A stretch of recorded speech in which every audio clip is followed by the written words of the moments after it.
नमस्कार दोस्तों। Revenue settlement 3 प्रकार के थे ब्रिटिश इंडिया में, उसके बारे में थोड़ी सी बात कर लेते हैं। पहला था परमानेंट सेटलमेंट।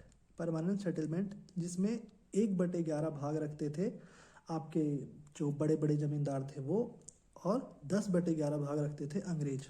ये रेवेन्यू फिक्स था, मतलब ये जो ज़मींदार थे वो बहुत ज़्यादा ऑप्रेसिव हो गए थे इसमें, उनके ऊपर जो किसान थे छोटे, उनके ऊपर।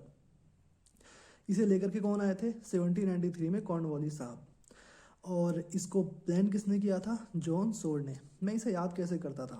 PSC, permanent settlement Cornwallis.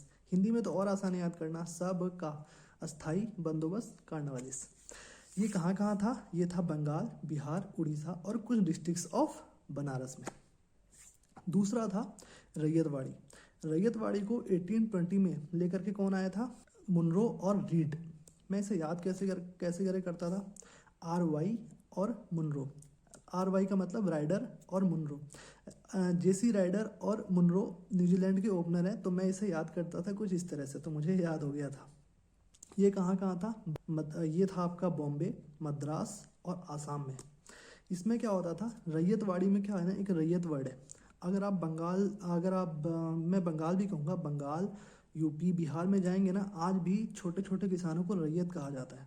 इसमें क्या था कि सीधे किसान से संबंध था उनका, जो रेवेन्यू लेने के लिए आते थे उन लोगों का। बीच में कोई, जैसे परमानेंट सेटलमेंट में बीच में ज़मींदार थे, यहाँ ज़मींदार नहीं था, डायरेक्ट रिलेशनशिप था जो छोटे किसान है उसके साथ, और वो अपना रेवेन्यू देता था। ये ज़्यादा अच्छा व्यवस्था था। इसमें क्या था ना कि ये scientific current theory of David Ricardo पे बेस्ड था, जिसमें ज़मीन का एनालिसिस होता था। इस ज़मीन से कितना उपजा सकते हैं, कितना प्रॉफिट हो सकता है, किसान को नुकसान तो नहीं होगा, इसमें हर चीज़ को देखा जाता था।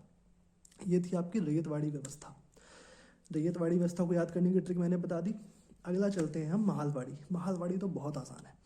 कैसे? आपने मूवी देखी होगी लगान। बस जो कचरा ने जो गूगली मार के बोल्ड किया था ना अंग्रेजों को, दिमाग में वो रखना है आपको। महालवाड़ी बहुत सिंपली समझ में आ जाएगा। इसको 1820 में लेकर के आए थे हॉल्ट मैकेंजी। हालांकि इसको 1833 में विलियम बेंटिक ने रिव्यू भी किया था। ये कहाँ था? गंगा वैली, NWFP मतलब north west frontier province, central India के कुछ भाग, पंजाब के कुछ विलेजेस में। तो इसको आप समझ सकते हैं महालवाड़ी में। इसमें पूरे के पूरे गांव को एक रेंट देना पड़ता था, इसलिए आपने देखा होगा कि पूरा का पूरा जो गांव था ना, कौन सा था, जो लगान मूवी का जो गांव था, वो पूरा का पूरा गांव उसके राजा के साथ लड़ने के लिए गया था अंग्रेजों से। तो पूरे के पूरे गांव को एक साथ रेवेन्यू देना पड़ता था, एक्स अमाउंट। तो ये इसमें भाईचारा वर्ड आपको यहाँ पे देखने के लिए मिलेगा। ये थे आपके 3 प्रकार के सेटलमेंट्स। इसके बारे में बहुत डिटेल से बात तब होगी जब इसके लेक्चर्स आएंगे। मैं ये छोटे छोटे डोज दे रहा हूँ जिससे कि मैं फ्यूचर में ये बोल पाऊँ कि मैंने आपको ये बता रखा है, तो मैं आपको बताऊँगा कि हाँ XYZ वीडियो जाकर के आप देख लीजिए। इसीलिए मैं छोटी छोटी चीज़ों को कवर करता जा रहा हूँ। धन्यवाद। आगे जल्दी आपसे मिलते हैं।